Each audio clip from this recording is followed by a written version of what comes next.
ನಮಸ್ಕಾರ ಗೆಳೆಯರಿ, stock market Kannada ಚಾನಲ್ಗೆ ಸ್ವಾಗತ ಸುಸ್ವಾಗತ. ಗೆಳೆಯರಿ, ವಿಡಿಯೋದಲ್ಲಿ ಇವತ್ತು ನಮ್ಮ ಮಾರ್ಕೆಟ್ ಅಲ್ಲಿ ಸುದ್ದಿಯಲ್ಲಿರುವಂತಹ ಇಂಪಾರ್ಟೆಂಟ್ ಶೇರುಗಳ ಬಗ್ಗೆ ತಿಳ್ಕೊಳ್ಳುವಂತಹ ಪ್ರಯತ್ನವನ್ನು ಮಾಡೋಣ. ಜೊತೆಗೆ ಇವತ್ತಿನ ನಮ್ಮ ಮಾರ್ಕೆಟ್ ಪರ್ಫಾರ್ಮೆನ್ಸ್ ನ ಬಗ್ಗೆ, ನಮ್ಮ ಗಿಫ್ಟ್ ನಿಫ್ಟಿ ಯಾವ ಇಂಡಿಕೇಶನ್ ಕೊಡ್ತಾ ಇದೆ, ಏಷ್ಯನ್ ಮಾರ್ಕೆಟ್ಸ್ ಯಾವ ರೀತಿ ಟ್ರೇಡ್ ಆಗ್ತಿದೆ, ಇದ್ರ ಬಗ್ಗೆ ಕೂಡ ತಿಳ್ಕೊಳ್ಳೋಣ. ಹಾಗೆ ಮುಂದುವರಿಯುವ ಮುಂಚೆ ಆಸ್ ಯೂಶುವಲ್ ಡಿಸ್ಕ್ಲೇಮರ್ ಕೊಡ್ಲಿಕ್ಕೆ ಇಷ್ಟಪಡ್ತೀನಿ. ಇಲ್ಲಿ ಕವರ್ ಮಾಡ್ತಿರುವಂತಹ ಯಾವುದೇ ಸ್ಟಾಕ್ ಅನ್ನು ಕೂಡ ರೆಕಮೆಂಡ್ ಮಾಡ್ತಿಲ್ಲ. ನೀವು ಫರ್ದರ್ ಸ್ಟಡಿ ಮೆಡಿಟೇಷನ್ ತಗೊಳ್ಬಹುದು. ಆಸ್ ಎಜುಕೇಶನಲ್ ಪರ್ಪಸ್ ನಾನು ಈ ವಿಡಿಯೋ ಮುಂದೆ ತರ್ತಾ ಇದ್ದೀನಿ. ಇಲ್ಲಿ ಮೊದಲಿಗೆ ನಿನ್ನೆಯ ಅಮೆರಿಕನ್ ಮಾರ್ಕೆಟ್ ನ ಪರ್ಫಾರ್ಮೆನ್ಸ್ ಅನ್ನು ನಾವು ನೋಡಿದರೆ, ಅಮೆರಿಕನ್ ಮಾರ್ಕೆಟ್ ಇಲ್ಲಿ ನೋಡಬಹುದು 61.0.14% ಡೌನ್ ಪರ್ಫಾರ್ಮೆನ್ಸ್ ನೋಡ್ಲಿಕ್ಕೆ ಸಿಕ್ಕಿದೆ. ಅಂದ್ರೆ ಫ್ಲಾಟ್ ಇದೆ ಪರ್ಫಾರ್ಮೆನ್ಸ್, ಬಟ್ ವಾಲಟೈಲ್ ಪರ್ಫಾರ್ಮೆನ್ಸ್ ಇದೆ. ಅಪ್ಸ್ ಅಂಡ್ ಡೌನ್ಸ್ ತುಂಬಾನೇ ನೋಡ್ಲಿಕ್ಕೆ ಸಿಕ್ಕಿದೆ ನಿನ್ನೆ ಅಮೆರಿಕನ್ ಮಾರ್ಕೆಟ್ ಇಲ್ಲಿ ಅಂತಾನೆ ಹೇಳ್ಬೋದು. ಇನ್ನು ನಾಸ್ಡಾಕ್ ಕಂಪೋಸಿಟ್ ಕಡೆ ಬಂದ್ರೆ ಇಲ್ಲೂ ಕೂಡ 137.0.65% ಡೌನ್ ಫಾಲ್ ನೋಡ್ಲಿಕ್ಕೆ ಸಿಕ್ಕಿದೆ. ಮೊನ್ನೆ ಅಮೆರಿಕನ್ ಮಾರ್ಕೆಟ್ ಅಲ್ಲಿ ತುಂಬಾ ಒಳ್ಳೆ ಪರ್ಫಾರ್ಮೆನ್ಸ್ ನೋಡ್ಲಿಕ್ಕೆ ಸಿಕ್ಕಿತ್ತು. ನಿನ್ನೆ ಒಂದಷ್ಟು ಡೌನ್ ಪರ್ಫಾರ್ಮೆನ್ಸ್ ಬಂದಿದೆ ಅಂತ ಹೇಳ್ಬೋದು. ಬಟ್ ಅಂತ ದೊಡ್ಡ ಮಟ್ಟದ ಡೌನ್ ಫಾಲ್ ಏನಲ್ಲ, ನಾರ್ಮಲ್ ಆಗಿ ಒಳ್ಳೆ ಪರ್ಫಾರ್ಮೆನ್ಸ್ ನಂತರ ಸಣ್ಣ ಪುಟ್ಟ ಕರೆಕ್ಷನ್ಸ್ ಬರುತ್ತೆ, ಅದೇ ರೀತಿ ಪರ್ಫಾರ್ಮೆನ್ಸ್ ಬಂದಿದೆ ಅಂತಾನೆ ಹೇಳ್ಬೋದು. ಇನ್ನು ನಮ್ಮ ಮಾರ್ಕೆಟ್ ಕಡೆ ಬಂದ್ರೆ ನಿನ್ನೆ FIS ಆಕ್ಟಿವಿಟೀಸ್ ಅನ್ನು ನೋಡಿದರೆ, FIS ನಿನ್ನೆ ನೋಡಬಹುದು 22 ಕೋಟಿ ನೆಟ್ ಸೆಲ್ಲಿಂಗ್ ಅನ್ನು ಮಾಡಿದ್ದಾರೆ. DIS 3840 ಕೋಟಿ ನೆಟ್ ಬೈಯಿಂಗ್ ಅನ್ನು ಮಾಡಿದ್ದಾರೆ. FIS ಕಡೆಯಿಂದ ಫ್ಲಾಟ್ ಇದೆ ಪರ್ಫಾರ್ಮೆನ್ಸ್, ಅಂದ್ರೆ ಆಲ್ಮೋಸ್ಟ್ ಬೈ ಮಾಡಿದಷ್ಟನ್ನೇ ಸೆಲ್ ಮಾಡಿದ್ದಾರೆ. ಬಟ್ DIS 3800 ಕೋಟಿ ವರ್ತ್ ಆಫ್ ಶೇರ್ಸ್ ಅನ್ನ ತಗೊಂಡಿದ್ದಾರೆ. ಏನು ಟ್ಯಾರಿಫ್ ವಿಚಾರಕ್ಕೆ ಬಂದ್ರೆ, ನಿಮ್ಗೆಲ್ರಿಗೂ ಗೊತ್ತಿರೋ ಹಾಗೆ ನೆಕ್ಸ್ಟ್ 24 ಅವರ್ಸ್ ಅಲ್ಲಿ ಸಬ್ಸ್ಟಾನ್ಶಿಯಲ್ ಟ್ಯಾರಿಫ್ ಅನ್ನ ಹಾಕ್ತಿವಿ ಅನ್ನೋಂತ ಮಾತನ್ನ ಡೊನಾಲ್ಡ್ ಟ್ರಂಪ್ ಅವರು ಹೇಳಿದ್ದಾರೆ. ಆದ್ರೆ ಇಲ್ಲಿವರೆಗೂ ಏನು ಅನೌನ್ಸ್ಮೆಂಟ್ ಬಂದಿಲ್ಲ. ಹಾಗಾಗಿ ಮಾರ್ಕೆಟ್ ಯಾವ ರೀತಿ ರಿಯಾಕ್ಟ್ ಮಾಡುತ್ತೆ ಇದಕ್ಕೇನು ಅಂತ ಕುತೂಹಲ ಇದ್ದೇ ಇದೆ. ನೋಡೋಣ ಯಾವ ರೀತಿ ಇರುತ್ತೆ ಪರ್ಫಾರ್ಮೆನ್ಸ್ ಅಂತ. ಇನ್ನು ಇವತ್ತಿನ ಇಂಪಾರ್ಟೆಂಟ್ ಇವೆಂಟ್ ಕಡೆ ಬಂದ್ರೆ, RBI ಮಾನಿಟರಿ ಪಾಲಿಸಿ ಡಿಸಿಷನ್ ಬರುತ್ತೆ.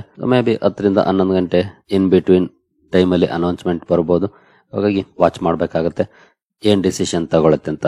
ಜೊತೆಗೆ RBI ಡಿಸಿಷನ್ ನ ಕಾರಣಕ್ಕೆ ರೇಟ್ ಸೆನ್ಸಿಟಿವ್ ಸೆಕ್ಟರ್ ನ ಸ್ಟಾಕ್ ಗಳು ಫೋಕಸ್ ಅಲ್ಲಿ ಇರ್ತವೆ.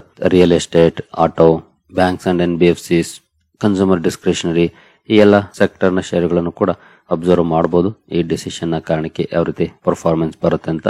ಹಲವರು ರೇಟ್ ಪಾಸ್ ಆಗ್ಬಹುದು ಅಂತಾರೆ. ಜೊತೆಗೆ ಇನ್ನು ಹಲವರು ಟ್ಯಾರಿಫ್ ಕಾರಣಕ್ಕೆ 25 ಬೇಸಿಸ್ ಪಾಯಿಂಟ್ಸ್ ರೇಟ್ ಕಟ್ ಆಗ್ಬಹುದು ಅನ್ನೋಂತ ಎಕ್ಸ್ಪೆಕ್ಟೇಷನ್ಸ್ ಅನ್ನ ಮಾಡ್ತಿದ್ದಾರೆ. ಹಾಗಾಗಿ ಕುತೂಹಲ ಅಂತ ಇದೆ. ಇಂತಹ ಸಂದಿಗ್ಧ ಸನ್ನಿವೇಶದಲ್ಲಿ RBI ಯಾವ ರೀತಿಯ ನಿರ್ಧಾರವನ್ನ ಅನೌನ್ಸ್ ಮಾಡುತ್ತೆ, ಜೊತೆಗೆ ಎಕನಾಮಿಕ್ ಗ್ರೋತ್ ಬಗ್ಗೆ ಏನೆಲ್ಲ ಪ್ರೊಜೆಕ್ಷನ್ಸ್ ಅನ್ನ ಕೊಡುತ್ತೆ ಅನ್ನೋದು. ಏಕೆಂತಂದ್ರೆ ಟ್ಯಾರಿಫ್ ಕಾರಣಕ್ಕೆ ಒಂದಷ್ಟು ಗ್ರೋತ್ ಕಡಿಮೆ ಆಗ್ಬೋದು ಅನ್ನೋಂತ ವಾದ ಕೂಡ ಇದೆ. ಹಾಗಾಗಿ ಅದೇ ರೀತಿ RBI ಏನಾದ್ರೂ ಆಕ್ಟ್ ಮಾಡುತ್ತಾ, ಅಂದ್ರೆ ತನ್ನ ಪ್ರೊಜೆಕ್ಷನ್ಸ್ ಅಲ್ಲಿ ಕಡಿಮೆ ಮಾಡುತ್ತಾ, ಇದೆಲ್ಲವೂ ಕೂಡ ತುಂಬಾನೇ ಇಂಪಾರ್ಟೆಂಟ್ ಆಗುತ್ತೆ. ಹಾಗಾಗಿ ನಾವು ಪ್ರೊಜೆಕ್ಷನ್ಸ್ ಅನ್ನು ಕೂಡ ವಾಚ್ ಮಾಡಬೇಕಾಗುತ್ತೆ. ಇನ್ ಕೇಸ್ ಅಲ್ಲೇನಾದ್ರೂ ಡಿಫರೆನ್ಸ್ ಆದ್ರೆ ಅದಕ್ಕೆ ತಕ್ಕಂತೆ ಮಾರ್ಕೆಟ್ ರಿಯಾಕ್ಟ್ ಮಾಡುವಂತ ಚಾನ್ಸಸ್ ಕೂಡ ಇರುತ್ತೆ. RBI ರೇಟ್ ಕಟ್ ಮಾಡ್ಲಿ ಮಾಡದೇ ಇರ್ಲಿ. ಹಾಗೆ ಇನ್ಫ್ಲೇಷನ್ ಬಗ್ಗೆ ಪ್ರೊಜೆಕ್ಷನ್ಸ್ ಏನ್ ಮಾಡ್ತಾರೆ, ಎಸ್ಪೆಷಲಿ ಇನ್ಫ್ಲೇಷನ್ ಪ್ರೊಜೆಕ್ಷನ್ಸ್ ಅನ್ನ ಕಡಿಮೆ ಮಾಡಬಹುದು ಅನ್ನೋಂತ ಎಕ್ಸ್ಪೆಕ್ಟೇಷನ್ಸ್ ಕೂಡ ಇದೆ. ನೋಡೋಣ, ಈ ಎಲ್ಲ ಕೀ ಪಾಯಿಂಟ್ಸ್ ಅನ್ನ ನಾವು ಅಬ್ಸರ್ವ್ ಮಾಡಬೇಕಾಗುತ್ತೆ. ಗ್ರೋತ್ ಬಗ್ಗೆ ಏನ್ ಹೇಳುತ್ತೆ RBI, ನಂತರ ಇನ್ಫ್ಲೇಷನ್ ಬಗ್ಗೆ, ನಂತರ ರೇಟ್ ಬಗ್ಗೆ. ರೇಟ್ ಬಗ್ಗೆ ಅಂತೂ ಅಂತ ಬಿಗ್ ರಿಯಾಕ್ಷನ್ ಬರುವಂತ ಚಾನ್ಸಸ್ ಕಡಿಮೆ. 25 ಬೇಸಿಸ್ ಪಾಯಿಂಟ್ಸ್ ರೇಟ್ ಕಟ್ ಆಗ್ಬೋದು ಅಥವಾ ಆಗದೆ ಇರಬಹುದು. ಮಾರ್ಕೆಟ್ಗೆ ನಾವು ವಿಚಾರದಲ್ಲಿ ಓವರ್ ಎಕ್ಸ್ಪೆಕ್ಟೇಷನ್ ಇಲ್ಲ. ಆದ್ರೆ ಗ್ರೋತ್ ಬಗ್ಗೆ ಯಾವ ಫೋರ್ಕಾಸ್ಟ್ ಕೊಡ್ತಾರೆ, ಏನಾದ್ರೂ ಚೇಂಜಸ್ ಮಾಡ್ತಾರಾ ಅಥವಾ ಸೇಮ್ ಮೇಂಟೈನ್ ಮಾಡ್ತಾರಾ, ಇದು ಮ್ಯಾಟರ್ ಆಗುತ್ತೆ ಮಾರ್ಕೆಟ್ಗೆ. ಹಾಗಾಗಿ ಈ 2 ಪಾಯಿಂಟ್ಸ್ ಅನ್ನ ನಾವು ಅಬ್ಸರ್ವ್ ಮಾಡಬೇಕಾಗುತ್ತೆ ಇವತ್ತಿನ ಮೀಟಿಂಗ್ ಅಲ್ಲಿ. ಇನ್ನು ನೆಕ್ಸ್ಟ್ ಇಂಡಿವಿಜುವಲ್ ಸ್ಟಾಕ್ ಗಳ ಕಡೆ ನಾವು ಬರೋದಾದ್ರೆ, ITI ಲಿಮಿಟೆಡ್ ಸುದ್ದಿಯಲ್ಲಿ ಇರುತ್ತೆ ಇವತ್ತು. ಕಾರಣ ಕಂಪನಿ ಉತ್ತರ ಪ್ರದೇಶದಲ್ಲಿ first AI road safety pilot project ಅನ್ನ ಲಾಂಚ್ ಮಾಡಿದೆ AI ಮೂಲಕ. ಈ ಸುದ್ದಿಯ ಕಾರಣಕ್ಕೆ ITI ಲಿಮಿಟೆಡ್ ಅನ್ನ ಅಬ್ಸರ್ವ್ ಮಾಡಬಹುದು, ಏನಾದ್ರೂ ರಿಯಾಕ್ಷನ್ ಸ್ಟಾಕ್ ಅಲ್ಲಿ ಇರುತ್ತಾ ಅಂತ. ನಂತರ ರೈಲ್ಟೆಲ್ ಕಾರ್ಪೊರೇಷನ್ ಕೂಡ ಸುದ್ದಿಯಲ್ಲಿರುತ್ತೆ. ಕಾರಣ ಕಂಪನಿಗೆ ಒಂದು ಆರ್ಡರ್ ಸಿಕ್ಕಿದೆ, 18.5 ಕೋಟಿ ಆರ್ಡರ್. ಈ ಆರ್ಡರ್ ನ ಕಾರಣಕ್ಕೆ ರೈಲ್ಟೆಲ್ ಕಾರ್ಪೊರೇಷನ್ ಅನ್ನು ಕೂಡ ಅಬ್ಸರ್ವ್ ಮಾಡಬಹುದು. ನಂತರ HG ಇನ್ಫ್ರಾ ಎಂಜಿನಿಯರಿಂಗ್ ಕೂಡ ಸುದ್ದಿಯಲ್ಲಿರುತ್ತೆ. ಕಾರಣ ಕಂಪನಿಗೆ ಇಂಟಿಗ್ರೇಟೆಡ್ ಮೆಟೀರಿಯಲ್ ಹ್ಯಾಂಡ್ಲಿಂಗ್ ಫೆಸಿಲಿಟಿಯನ್ನ ಸೆಟಪ್ ಮಾಡಲಿಕ್ಕೆ ಲೆಟರ್ ಆಫ್ ಅವಾರ್ಡ್ ಸಿಕ್ಕಿದೆ, LOA ಸಿಕ್ಕಿದೆ. ಈ ಕಾರಣಕ್ಕೆ HG ಇನ್ಫ್ರಾ ಕೂಡ ಅಬ್ಸರ್ವ್ ಮಾಡಬಹುದು, ಏನಾದ್ರೂ ರಿಯಾಕ್ಷನ್ ಸ್ಟಾಕ್ ಅಲ್ಲಿ ಇರುತ್ತಾ ಇವತ್ತು ಅಂತ. ನಂತರ ಅಫ್ಘಾನ್ಸ್ ಇನ್ಫ್ರಾಸ್ಟ್ರಕ್ಚರ್ ಕೂಡ ಫೋಕಸ್ ಅಲ್ಲಿ ಇರುತ್ತೆ ಇವತ್ತು.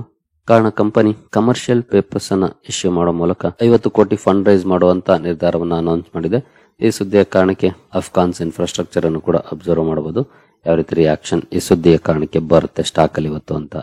ನಂತರ Godavari power and Ispat limited ಕೂಡ ಸುದ್ದಿಯಲ್ಲಿರುತ್ತೆ. Company 0.7 metric ton per annum capacity ಇರುವಂತ ರೋಲಿಂಗ್ ಮಿಲ್ ಅದರಲ್ಲೂ especially cold rolling mill setup ಮಾಡಲಿಕ್ಕೆ ಅಪ್ರೂವಲ್ ಅನ್ನ ಕೊಟ್ಟಿದೆ. ನಂತರ ಬ್ಯಾಟರಿ ಎನರ್ಜಿ ಸ್ಟೋರೇಜ್ ಸಿಸ್ಟಮ್ಸ್ ಅನ್ನು ಕೂಡ ಸೆಟಪ್ ಮಾಡುವಂತ ಅಪ್ರೂವಲ್ ಅನ್ನ ಕೊಟ್ಟಿದೆ. ಈ ಸದ್ಯ ಕಾರಣಕ್ಕೆ Godavari power and Ispat limited ಅನ್ನು ಕೂಡ ಅಬ್ಸರ್ವ್ ಮಾಡಬಹುದು. ಏನಾದರೂ ರಿಯಾಕ್ಷನ್ ಸ್ಟಾಕ್ ಅಲ್ಲಿ ಇರುತ್ತಾ ಇವತ್ತು ಅಂತ. ನಂತರ Indian railway catering and tourism corporation ಅಥವಾ IRCTC ಕೂಡ ಸುದ್ದಿಯಲ್ಲಿರುತ್ತೆ. ಒಂದು ಬ್ರೇಕಿಂಗ್ ಸುದ್ದಿಯನ್ನ ಕೊಟ್ಟಿದೆ ಅಂತಾನೆ ಹೇಳ್ಬೋದು. ಕಾರಣ ಪೇಮೆಂಟ್ಗೆ ಸಂಬಂಧಪಟ್ಟಂತೆ ಒಂದು ಸುದ್ದಿ ಬಂದಿದೆ. ಕಂಪನಿಗೆ RBI ಇಂದ ಆಥರೈಸೇಷನ್ ಸರ್ಟಿಫಿಕೇಟ್ ಸಿಕ್ಕಿದೆ. ಪೇಮೆಂಟ್ ಗೇಟ್ ವೇಗೆ ಸಂಬಂಧಪಟ್ಟಂತೆ IRCTC ಪೇಮೆಂಟ್ಸ್ ಅಂತ ಇಷ್ಟು ದಿನ third party payment gate way ಮೇಲೆ ಡಿಪೆಂಡ್ ಆಗ್ಬೇಕಾಗ್ತಾ ಇತ್ತು. ಬಟ್ ಈಗ IRCTC ತನ್ನದೇ ಆದ ಓನ್ IRCTC ಪೇಮೆಂಟ್ಸ್ ಸ್ಟಾರ್ಟ್ ಮಾಡ್ತಾ ಇದೆ. ಆನ್ಲೈನ್ ಪೇಮೆಂಟ್ ಅಗ್ರಿಗೇಟರ್ ಆಗಿ ಕಂಪನಿ ಕೆಲಸ ಮಾಡುತ್ತೆ. ಇದಕ್ಕೆ RBI ಇಂದ ಅನುಮತಿ ಕೂಡ ಸಿಕ್ಕಿದೆ. ಈ ಸುದ್ದಿಯ ಕಾರಣಕ್ಕೆ IRCTC ಅನ್ನ ಅಬ್ಸರ್ವ್ ಮಾಡಬಹುದು. ಏನಾದ್ರೂ ಪಾಸಿಟಿವ್ ಇಂಪ್ಯಾಕ್ಟ್ ಆಗುತ್ತಾ ಸ್ಟಾಕ್ ಅಲ್ಲಿ ಅಂತ. ನಂತರ ಸಿಮೆಕ್ ಲಿಮಿಟೆಡ್ ಕೂಡ ಸುದ್ದಿಯಲ್ಲಿರುತ್ತೆ.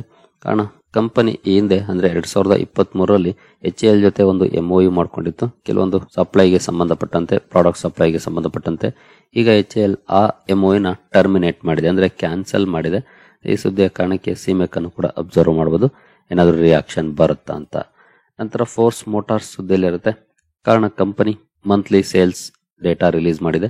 ಮಂತ್ಲಿ ಸೇಲ್ಸ್ ಅಲ್ಲಿ ಡೊಮೆಸ್ಟಿಕ್ ಸೇಲ್ಸ್ 10% ಅಪ್ ಆಗಿದೆ. ನಂತರ ಎಕ್ಸ್ಪೋರ್ಟ್ಸ್ ಅಲ್ಲಿ 77% ಇಂಪ್ರೂವ್ ಆಗಿದೆ. ಈ ರೀತಿಯ ಪರ್ಫಾರ್ಮೆನ್ಸ್ ಬಂದಿದೆ. ಎಸ್ಪೆಷಲಿ ಇಯರ್ ಆನ್ ಇಯರ್ ನೋಡ್ಲಿಕ್ಕೆ ಸಿಕ್ಕಿರುವಂತಹ ಗ್ರೋತ್. ಹಾಗಾಗಿ ಫೋರ್ಸ್ ಮೋಟಾರ್ಸ್ ಅನ್ನು ಕೂಡ ಇವತ್ತು ಅಬ್ಸರ್ವ್ ಮಾಡಬಹುದು. ಯಾವ ರೀತಿ ಇರುತ್ತೆ ಪರ್ಫಾರ್ಮೆನ್ಸ್ ಈ ಸುದ್ದಿಯ ಕಾರಣಕ್ಕೆ ಅಂತ. ನಂತರ ವರ್ಧಮಾನ್ ಟೆಕ್ಸ್ಟೈಲ್ಸ್ ಕೂಡ ಸುದ್ದಿಯಲ್ಲಿರುತ್ತೆ. ಕಾರಣ ಕಂಪನಿ ತನ್ನ ಸ್ಪಿನ್ನಿಂಗ್ ಕೆಪಾಸಿಟಿಯನ್ನ ಎಕ್ಸ್ಪ್ಯಾಂಡ್ ಮಾಡ್ಕೊಂಡಿದೆ.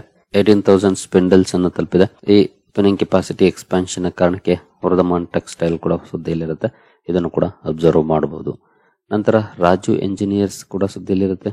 ಕಂಪನಿ ತನ್ನ ಕೋರ್ ಮ್ಯಾನುಫ್ಯಾಕ್ಚರಿಂಗ್ ಸ್ಟ್ರೆಂಥನ್ ಮಾಡ್ಕೊಳ್ಳಿಕ್ಕೆ ಜಪಾನ್ ಒಂದು ಕಂಪನಿಯ ಜೊತೆ ಮಾತುಕತೆಗಳಲ್ಲಿ ತೊಡಗಿದೆ ಅನ್ನುವಂತ ಸುದ್ದಿ ಬಂದಿದೆ. ಈ ಸುದ್ದಿಯ ಕಾರಣಕ್ಕೆ ರಾಜು ಎಂಜಿನಿಯರ್ಸ್ ಅನ್ನು ಕೂಡ ಅಬ್ಸರ್ವ್ ಮಾಡಬಹುದು.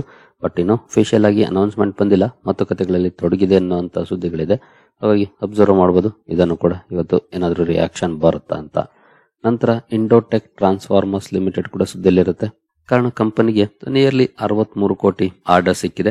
ಟ್ರಾನ್ಸ್ಫಾರ್ಮರ್ಸ್ ಅನ್ನು ಸಪ್ಲೈ ಮಾಡುವಂತ ಆರ್ಡರ್ ಇದು. ಹಾಗಾಗಿ ಇಂಡೋಟೆಕ್ ಟ್ರಾನ್ಸ್ಫಾರ್ಮರ್ಸ್ ಅನ್ನು ಕೂಡ ಅಬ್ಸರ್ವ್ ಮಾಡಬಹುದು. 63 ಕೋಟಿ ಆರ್ಡರ್ ಕಾರಣಕ್ಕೆ ಯಾವ ರೀತಿ ಸ್ಟಾಕ್ ಅಲ್ಲಿ ರಿಯಾಕ್ಷನ್ ಬರುತ್ತೆ ಅಂತ. ನಂತರ ಅಂಬರ್ ಎಂಟರ್ಪ್ರೈಸಸ್ ಕೂಡ ಸುದ್ದಿಯಲ್ಲಿರುತ್ತೆ. ಕಂಪನಿಯ ಒಂದು ಸಬ್ಸಿಡಿಯರಿ ಒಂದು ಅಕ್ವಿಸಿಷನ್ ಅನೌನ್ಸ್ ಮಾಡಿದೆ. ಪವರ್ ಒನ್ ಮೈಕ್ರೋ ಸಿಸ್ಟಮ್ಸ್ ಅಲ್ಲಿ 62% ಸ್ಟೇಕ್ ಅನ್ನು ತಗೊಳ್ಳುವಂತ ಅನೌನ್ಸ್ಮೆಂಟ್ ಅನ್ನ ಮಾಡಿದೆ. ಈ ಸುದ್ದಿಯ ಕಾರಣಕ್ಕೆ ಅಥವಾ ಈ ಅಕ್ವಿಸಿಷನ್ ಕಾರಣಕ್ಕೆ ಅಂಬರ್ ಎಂಟರ್ಪ್ರೈಸಸ್ ಅಲ್ಲಿ ಏನಾದರೂ ರಿಯಾಕ್ಷನ್ ಬರುತ್ತೆ ಅನ್ನೋದನ್ನ ಅಬ್ಸರ್ವ್ ಮಾಡಬಹುದು ಇವತ್ತು. ನಂತರ ಅಸ್ತ್ರ ಮೈಕ್ರೋವೇವ್ ಪ್ರಾಡಕ್ಟ್ಸ್ ಕೂಡ ಸುದ್ದಿಯಲ್ಲಿರುತ್ತೆ. ಕಂಪನಿಗೆ ರಾಡಾರ್ ಸಿಸ್ಟಮ್ಗೆ ಸಂಬಂಧಪಟ್ಟಂತೆ ಒಂದು ಆರ್ಡರ್ ಸಿಕ್ಕಿದೆ.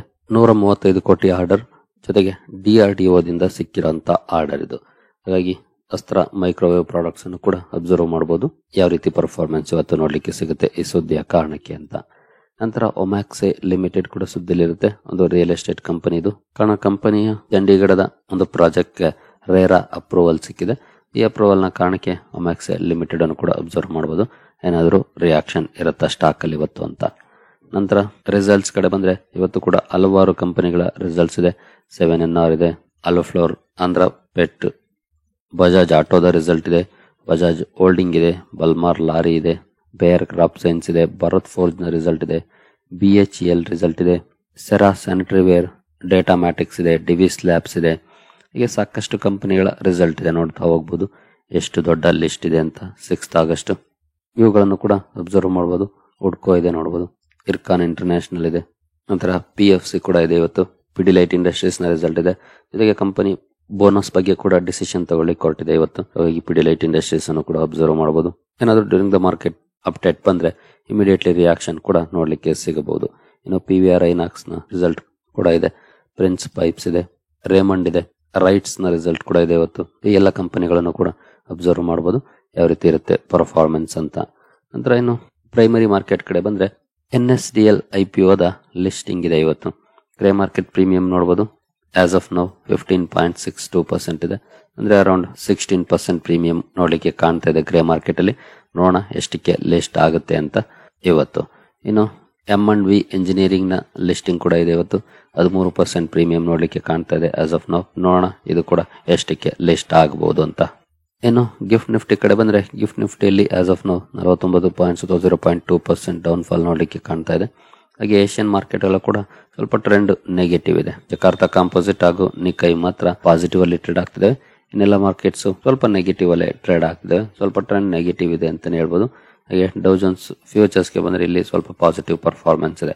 ಬಟ್ ಇದೇನು ಅಷ್ಟು ಇಂಪ್ಯಾಕ್ಟ್ ಅನ್ನ ಮಾಡ್ತಿಲ್ಲ ಅಂತಾನೆ ಹೇಳ್ಬೋದು ನಮ್ಮ ಮಾರ್ಕೆಟ್ ನ ಪರ್ಫಾರ್ಮೆನ್ಸ್ ನ ಮೇಲೆ ಇತ್ತೀಚಿನ ದಿನಗಳಲ್ಲಿ. ಗಿಫ್ಟ್ ನಿಫ್ಟಿಯಲ್ಲಿ ದೊಡ್ಡ ಮಟ್ಟದ ರಿಯಾಕ್ಷನ್ ಏನಿಲ್ಲ, ನಾರ್ಮಲ್ ಪರ್ಫಾರ್ಮೆನ್ಸ್ ನೋಡ್ಲಿಕ್ಕೆ ಸಿಗ್ತಾ ಇದೆ. ಬಟ್ ಡೌನ್ ಅಲ್ಲಿ ಟ್ರೇಡ್ ಆಗ್ತಿದೆ. ನೋಡೋಣ ಯಾವ ರೀತಿ ಇರುತ್ತೆ ನಮ್ಮ ಮಾರ್ಕೆಟ್ ಪರ್ಫಾರ್ಮೆನ್ಸ್ ಇವತ್ತು ಅಂತ. ಸರಿ ಗೆಳೆಯರಿ, ಈ ಎಲ್ಲ ಅಪ್ಡೇಟ್ಸ್ ನಿಮಗೆ ಇಷ್ಟ ಆಗಿದೆ ಅಂದ್ಕೊಳ್ತೀನಿ. ಮುಂದಿನ ವಿಡಿಯೋದಲ್ಲಿ ಸಿಗೋಣ. ಅಲ್ಲಿವರೆಗೂ ಜೈ ಹಿಂದ್, ಜೈ ಕರ್ನಾಟಕ.